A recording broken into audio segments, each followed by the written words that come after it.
Hello everyone, welcome to you in my YouTube channel.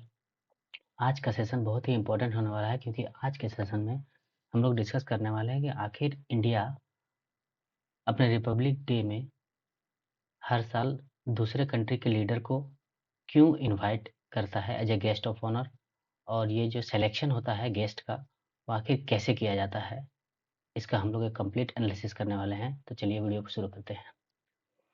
जो जैसा कि आप लोग जानते हैं कि रिपब्लिक डे आने वाला है 2024 में। तो 2024 में रिपब्लिक डे के जो गेस्ट हैं हमारे, वो फ्रांस के राष्ट्रपति इमैनुअल मैक्रोन जी को बनाया गया है। ठीक है, इनको इनवाइट किया गया है, इनविटेशन का कंफर्मेशन उधर से आ गया है। तो हमारे chief guest upcoming Republic day के यही हैं।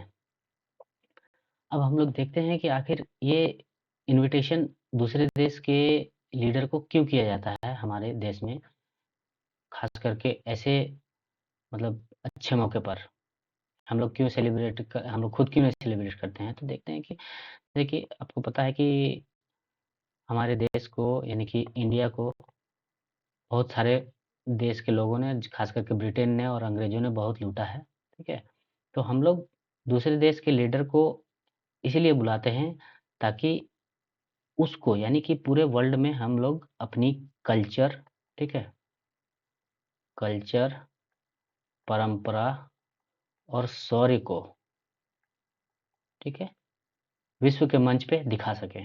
ठीक है, कल्चर, परंपरा और शौर्य को विश्व के मंच पर दिखा सकें, इसलिए हम लोग दूसरे देश के लीडर को as a guest of honour republic day parade में इनवाइट करते हैं। ठीक है, तो इस बार के हमारे गेस्ट हैं, मैंने बता दिया आपको, इमैनुअल मैक्रोन है। पहले इनविटेशन दिया गया था यूएसए प्रेसिडेंट जो बिडेन को,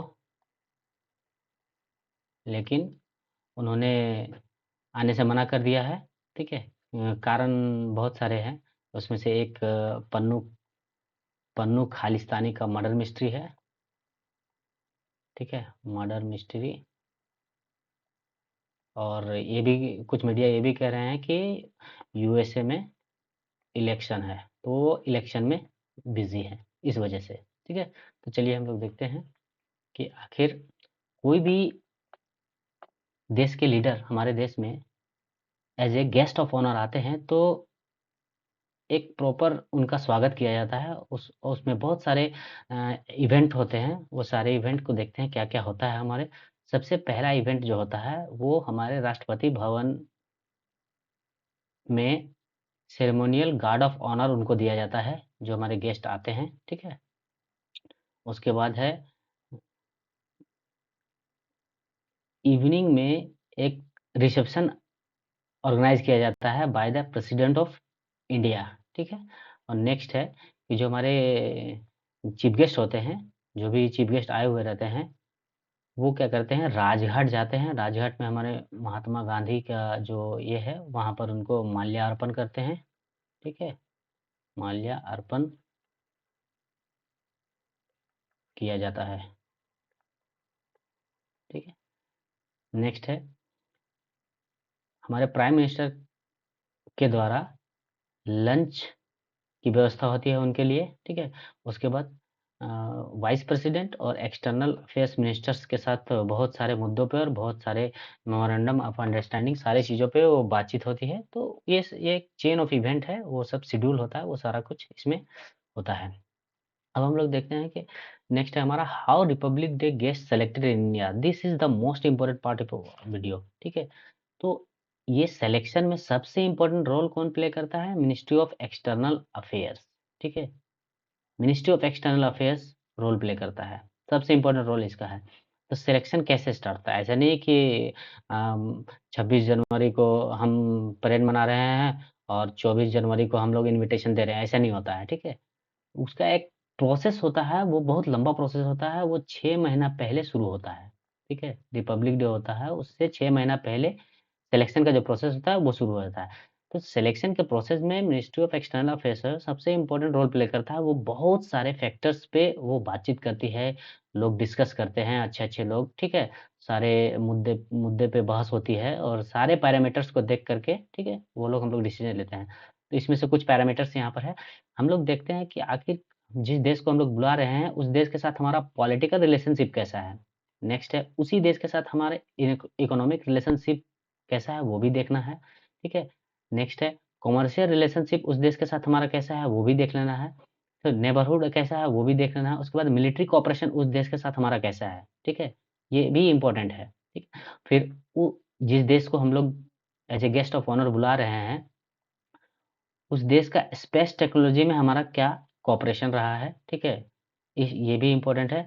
और सबसे एक इम्पोर्टेंट पॉइंट यहाँ पे दिखता है कि जो कंट्रीज को हम लोग बुला रहे हैं, जिस कंट्री को गेस्ट को बुला रहे हैं, उसका नॉन अलाइन मूवमेंट के में उनका क्या मतलब स्टैंड था, ठीक है। तो नॉन अलाइन मूवमेंट जो है वो शुरू किया गया था इंडिया, इंडोनेशिया और इजिप्ट और यूगोस्लाविया, ठीक है, यूगोस्लाविया, ठीक है। ये 4 देश ने मिल करके ये नॉन अलाइन मूवमेंट शुरू किया था। ये कब शुरू किया था? 1945 से 1991 तक, जब सेकेंड वर्ल्ड वार एंड हुआ, ठीक है, end of second world war, उस टाइम में कोल्ड वार शुरू हो गया बिटवीन यूएसए एंड यूएसएसआर, ठीक है। उस टाइम में यूएसए चाहती थी कि जो भी देश अभी आज़ाद हो रहे हैं वो हमारा समर्थन करें, यूएसएसआर चाहती है कि वो उनका समर्थन करे। लेकिन इंडिया ने क्या किया, उस समय जो तत्कालीन हमारे प्रधानमंत्री थे वो नेहरू जी, ठीक है। नेहरू जी जो तत्कालीन प्रधानमंत्री थे, उन्होंने कहा कि हम किसी के साथ नहीं जाएँगे, हम अपना खुद का स्टैंड रखेंगे। तो उन्होंने ये मिल करके क्या बनाया, नॉन अलाइन्ड मूवमेंट बनाया। तो जब भी हम लोग ये गेस्ट सिलेक्शन का प्रोसीजर शुरू करते हैं, तो उसमें हम लोग देखते हैं जिस कंट्री को बुला रहे हैं, उस कंट्री का हमारे नॉन अलाइन्ड मूवमेंट में उस टाइम पे क्या स्टैंड रहा था, ये सबसे इम्पोर्टेंट है, ठीक है। ये सारा पैरामीटर्स देखने के बाद क्या करते हैं कि एक इन्विटेशन लिस्ट तैयार किया जाता है मिनिस्ट्री ऑफ एक्सटर्नल अफेयर्स के द्वारा। हर बात पे देखते हैं मिनिस्ट्री ऑफ एक्सटर्नल अफेयर्स, ठीक है। लिस्ट तैयार हो गया। लिस्ट तैयार होने के बाद क्या होता है, वो अप्रूवल के लिए भेजा जाता है उसको पीएम साहब के पास, ठीक है। पीएम साहब के पास अप्रूवल मिल जाने के बाद, उसके बाद उसको राष्ट्रपति भवन से क्या चाहिए, क्लियरेंस चाहिए। अगर राष्ट्रपति भवन से क्लियरेंस मिल जाता है, ठीक है, तो अब क्या करता है, राष्ट्रपति भवन से क्लियरेंस मिल गया, तब क्या करती है ministry of external affairs, ministry of external affairs क्या करती है, डिफरेंट डिफरेंट जो कंट्रीज को हम लोग सेलेक्ट किए हैं उसमें हमारा क्या है, एम्बेसडर है, ठीक है, ब्रांड एम्बेसडर है। तो यानी कि राजदूत बोलते हैं इसको। जो जो भी राजदूत उस देश में है, वो देश को बोला जाता है, उस राजदूत को बोला जाता है कि आप उस देश के लीडर से बातचीत करो, ठीक है, और आप उनका शेड्यूल जानो, पता करो कि उनका जिस टाइम में 26 जनवरी के टाइम में हम लोग उनको बुला रहे हैं, तो उस टाइम में उनका क्या शेड्यूल है, वो बिज़ी हैं या फ्री हैं, हमें समय दे सकते हैं कि नहीं। ये भी जो भी राजदूत हैं, उस देश के लीडर से बात करते हैं और वो शेड्यूल तैयार हो जाते हैं, ठीक है। अब स कन्फर्मेशन मिलने के बाद, ठीक है, एमईए क्या करती है, एक चीफ प्रोटोकॉल ऑफिसर होता है, उसको एमईए नियुक्त करता है। चीफ प्रोटोकॉल ऑफिसर जो होता है, सपोज कीजिए कि ये इंडिया का एक होगा, ठीक है, इंडिया का चीफ प्रोटोकॉल ऑफिसर होगा। अगर इस बार हम लोग किसको बुला रहे हैं, फ्रांस को बुला रहे हैं, ठीक है। तो फ्रांस का जो चीफ चीफ प्रोटोकॉल ऑफिसर जो होंगे, वो क्या करेंगे, चीफ प्रोटोकॉल ऑफिसर्स आपस में बात करते हैं, ठीक है। ये म्यूचुअल म्यूचुअल बातचीत होती है, और जो इंडिया है वो क्या करेगी, उनकी सेफ्टी का, लॉजिस्टिक्स का, ठीक है, शेड्यूल को कैसे एग्जीक्यूट किया जाएगा, ये सारे मुद्दे पे दोनों चीफ प्रोटोकॉल ऑफिसर जो होते हैं वो आपस में बात करते हैं और सारी चीज़ें ये तय होती है, ठीक है। ये समझ में आ गया कि किस तरह से सिलेक्शन होता है। तो सिलेक्शन ऐसे नहीं है कि 1 मिनट में हो जाता है, ठीक है। अब हम लोग देखते हैं कि सिलेक्शन आखिर इस बार जो हम लोगों ने जो सेलेक्ट किया है वो फ्रांस के प्रेसिडेंट मैक्रोन साहब को सेलेक्ट किया है, ठीक है। आखिर हम लोगों ने फ्रांस को ही क्यों सेलेक्ट किया? ये भी हम लोग बोल सकते हैं कि आखिर फ्रांस को ही हम लोग एज़ ए चीफ गेस्ट क्यों बुला रहे हैं, ठीक है। फ्रांस के साथ हमारे रिलेशंस काफ़ी अच्छे रहे हैं, ठीक है। देखते हैं आखिर क्यों बुला रहे हैं। तो फर्स्ट पहला पॉइंट पे आप लोग देखने मिलता है, अभी इसी साल 14 जुलाई को हमारे पीएम साहब फ्रांस गए हुए थे वो नेशनल डे सेरेमनी था, ठीक है। उसको बोलते जो फ्रांस की जो बेस्टाइल डे परेड बोला जाता है इसको, ठीक है। उस टाइम में क्या होता है, फ्रांस का नेशनल डे होता है, वहाँ पर as a guest of honour Modi साहब को बुलाया गया था, ठीक है। Guest of honour as a उनको बुलाया गया था। तो वहाँ पर सिर्फ गेस्ट ऑफ ऑनर ही नहीं, जब भी दो देश के लीडर्स आपस में मिलते हैं तो बहुत सारे मुद्दे पर बात होती है। उन्होंने कैसे टेररिज्म के अगेंस्ट लड़ना है और क्लाइमेट चेंज से कैसे टैकल करना है, वो सारे मुद्दे पे वहाँ बात हुआ। नेक्स्ट है, जो जो हमारा फ्रांस है, वो मेक इन इंडिया जो प्रोग्राम है इंडिया का, वो उसका हमेशा सपोर्टर रहा है, ठीक है। नेक्स्ट है, उसके बाद जिस तरह हमारा इंडिया का जो स्पेस एजेंसी है इसरो, उसी तरह से फ्रांस का स्पेस एजेंसी है CNES, ठीक है। ये फ्रांस और CNES का ज्वाइंट, ये दोनों मिल करके हमारे जो मिशन है गगनयान मिशन, उसमें फ्रांस ने बहुत मदद करा है। वो हमारे जो एस्ट्रोनॉट्स हैं उनको ट्रेनिंग दिला रहा है, उसके बाद वो फ्रेंच इक्विपमेंट दिला रहा है, कंज्यूमेबल और मेडिकल इंस्ट्रूमेंट और एस्ट्रोनॉट्स के यूज़ के लिए ये सारा कुछ प्रोवाइड करवा रहा है। ठीक है। और नेक्स्ट पॉइंट में देखते हैं कि इंडिया में एक ही इंटरनेशनल ऑर्गेनाइजेशन का हेडक्वार्टर है, ठीक है। वो है गुरुग्राम हरियाणा में है, इंटरनेशनल सोलर अलायंस का। तो इंटरनेशनल सोलर अलायंस का निर्माण जो है वो COP 21 में पेरिस में हुआ, ठीक है।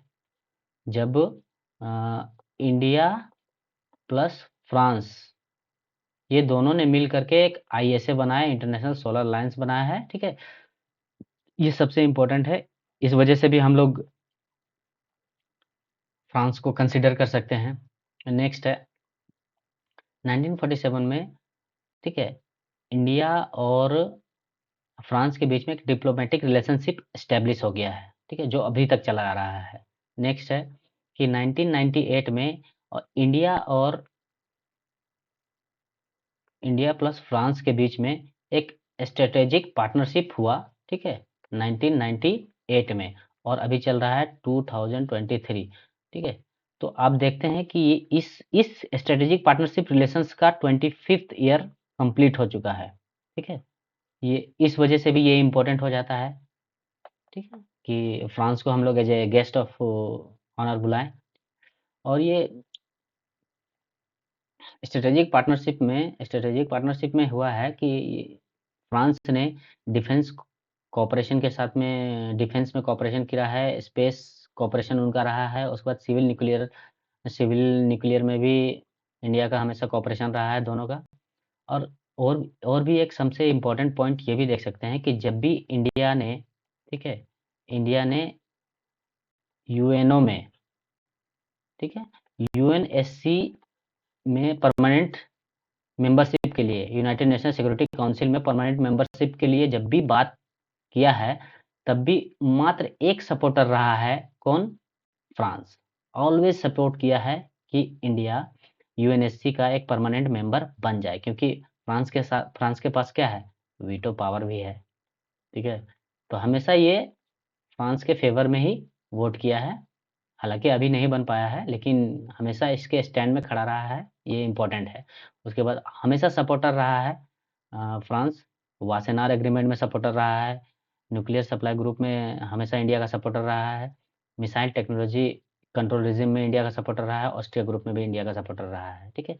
ये सारे बातों को देख करके अभी आपको समझ में आ गया होगा कि आखिर इंडिया ने फ्रांस को ही एज ए चीफ गेस्ट क्यों चुना है 2024 के लिए, ठीक है। और आज का आपका सवाल है कि who was the chief guest on Republic Day of India in 2023? Your option है Imran Khan, Giorgia Meloni, Joe Biden और अब्दुल फतेह एल सीसी, ठीक है। तो जो इसका सही आंसर होगा वो कमेंट बॉक्स में बताएं। और आई होप आपको वीडियो समझ में आया होगा, कैसे गेस्ट का सिलेक्शन होता है वो भी समझ में आया होगा। अगर वीडियो अच्छा लगा है तो लाइक करें, मेरे चैनल को सब्सक्राइब कर लें, और तब तक के लिए स्वस्थ रहें, सुरक्षित रहें और पढ़ते रहें। Thank you.